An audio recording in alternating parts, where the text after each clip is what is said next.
Selamat datang di aplikasi Aku Aja Accounting, solusi pembukaan UMKM.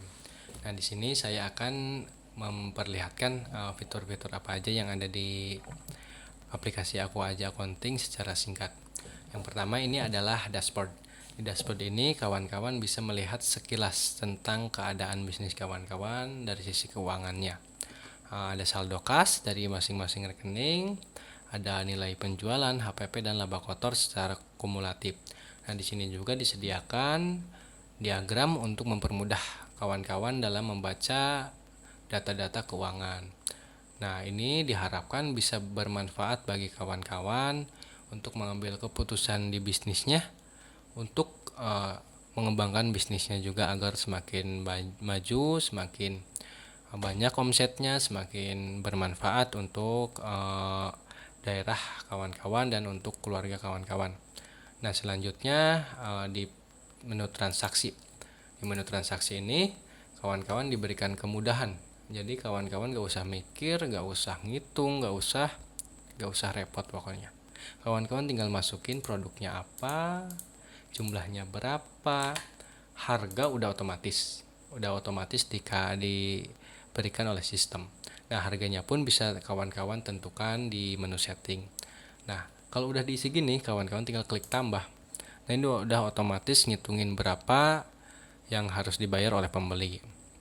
Nah, setelah itu kawan-kawan tinggal masukin diskonnya berapa, kalau ada diskon, dan pembayarannya berapa.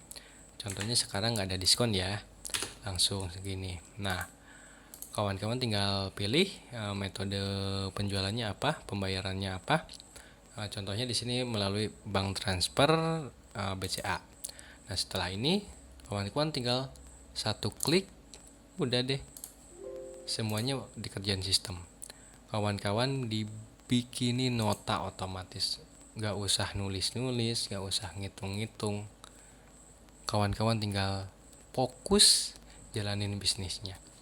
Nah, selanjutnya ada pembelian produk. Nah, di sini juga kawan-kawan tinggal input aja, masukin angka, dan gak ribet kawan-kawan. Ini didesain khusus untuk UMKM, jadi dibuat semudah mungkin, sesimpel mungkin, tapi memenuhi kebutuhan pelaporan kawan-kawan. Nah, selanjutnya ada laporan keuangannya kawan-kawan. Nah, di laporan keuangan juga tersedia banyak pelaporan, mulai dari pelaporan penjualan, berdasarkan produknya, berdasarkan jumlahnya, nilai penjualannya berapa, hingga laba kotor. Jadi kawan-kawan bisa tahu dari produk ini laba kotornya berapa sih, nilai penjualannya berapa, harga modalnya berapa. Nah, untuk yang belum tahu, HPP itu ya secara singkatnya adalah harga modal. Selanjutnya ada penerimaan kasnya. Dari penjualan ini nerima kasnya berapa? Contohnya di sini 146 juta.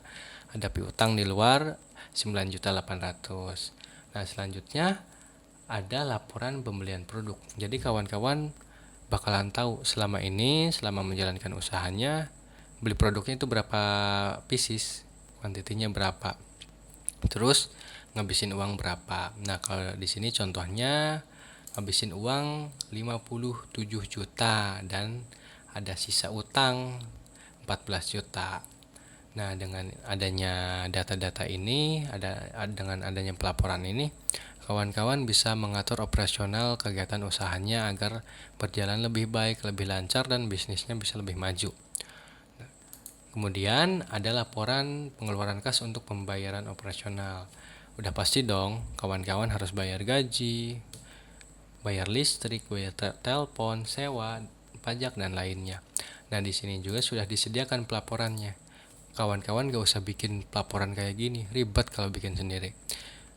Kawan-kawan tugasnya cuma input di menu transaksi tadi, yang simple tadi itu, yang tinggal masukin jumlahnya berapa, angkanya berapa, simpan, udah.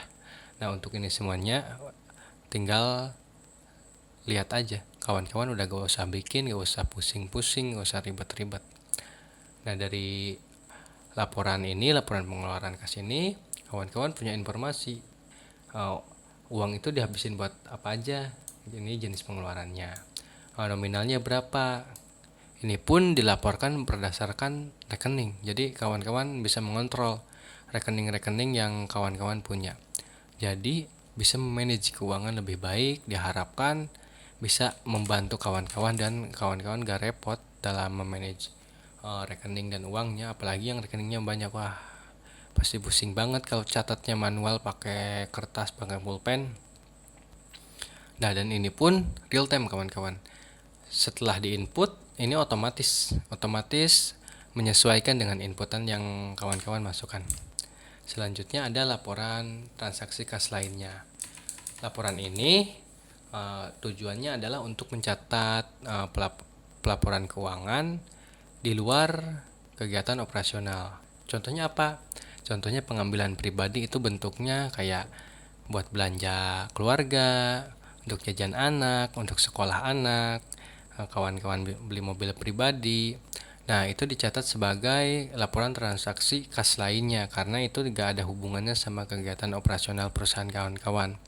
Jadi kawan-kawan bisa mengontrol berapa sih uang perusahaan, uang bisnisnya yang dipakai untuk keperluan pribadi kawan-kawan. Selain pengambilan pribadi, ada juga pengeluaran-pengeluaran kas lainnya yang nggak berhubungan sama operasional bisnis kawan-kawan, tapi tetap itu harus dicatat kawan-kawan. Jangan sampai ada pengeluaran kas yang nggak kekontrol, itu ditakutkan malah merusak bisnis kawan-kawan. Nah, selanjutnya ada laporan mutasi rekening. Nah, ini secara singkatnya yaitu perpindahan uang antar rekening. Contohnya dari BCA ditransfer ke BNI, dari BNI ditransfer ke BRI, dan seterusnya. Nah, selanjutnya ada laporan laba rugi. Nah, di laporan laba rugi ini disajikan laporan pendapatan kawan-kawan, yaitu untuk bisnis kali ini bentuknya penjualan. Bisa saja ke depannya berupa jasa atau honor atau lainnya. Nah, untuk penjualan, ini penjualannya dihasilkan dari mana? Dari penjualan kaos, kemeja, celana, dan celana panjang.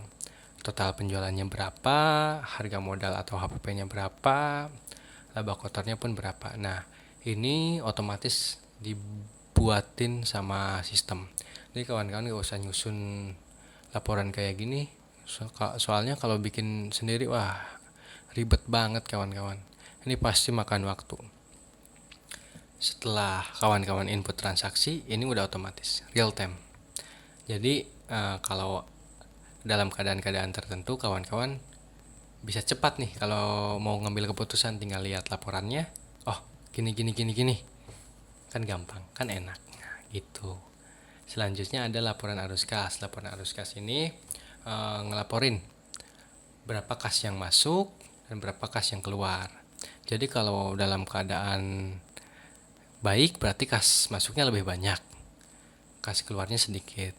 Mungkin di beberapa kondisi pun keadaannya terbalik, di mana pemasukan lebih kecil daripada pengeluaran. Nah, kalau kawan-kawan punya laporan keuangan yang rapi, yang baik, diharapkan kawan-kawan bisa mengambil keputusan dengan tepat untuk bisnisnya.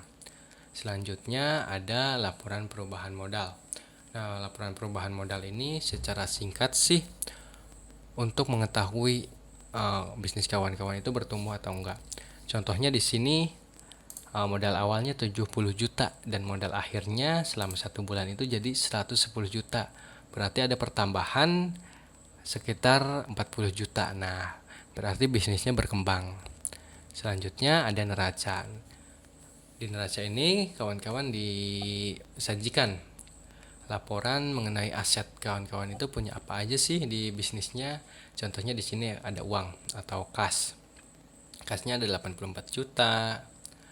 Persediaan produknya ada 19 juta, piutangnya ada 8 juta dan seterusnya. Nah, di kewajiban dan modal kawan-kawan pun disajikan utangnya berapa dan modal yang murni milik kawan-kawan pun berapa.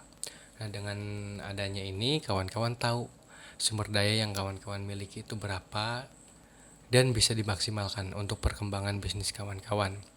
Nah, untuk yang selanjutnya ada data-datanya. Ini semua disimpan rapih, disimpan dengan baik di sistem dimungkinkan kawan-kawan memerlukan ini untuk pengambilan keputusan di dalam bisnisnya. Kawan-kawan tinggal klik aja data penjualan khusus tempatnya, data pembelian ada juga. Dan semua data-data ini dikelompokkan berdasarkan jenis transaksinya. Selain itu ada juga persediaan. Nah, di persediaan ini penting banget. Kalau gak ada laporan persediaan kan pusing banget. Pusing berapa stoknya, gimana kalau hilang, belinya berapa. Nah, di sini udah disediakan pelaporan mulai dari saldo awalnya berapa, pembelian dalam 1 bulan ini berapa, penjualannya berapa, dan sisanya berapa. Nah, ini bisa menjadi alat kontrol untuk kawan-kawan memanage persediaan produknya. Diharapkan dengan data-data yang disediakan dari aplikasi Aku Aja Accounting ini bisa membantu kawan-kawan dalam menjalankan bisnisnya, mengembangkan bisnisnya, dan memajukan bisnisnya. Semoga dengan aplikasi ini banyak membantu kawan-kawan untuk pelaporan keuangannya, baik itu untuk pertanggungjawaban ke pihak-pihak terkait ataupun untuk pengambilan keputusan kawan-kawan dalam mengembangkan bisnisnya. Baik, terima kasih atas perhatiannya. Wassalamualaikum warahmatullahi wabarakatuh.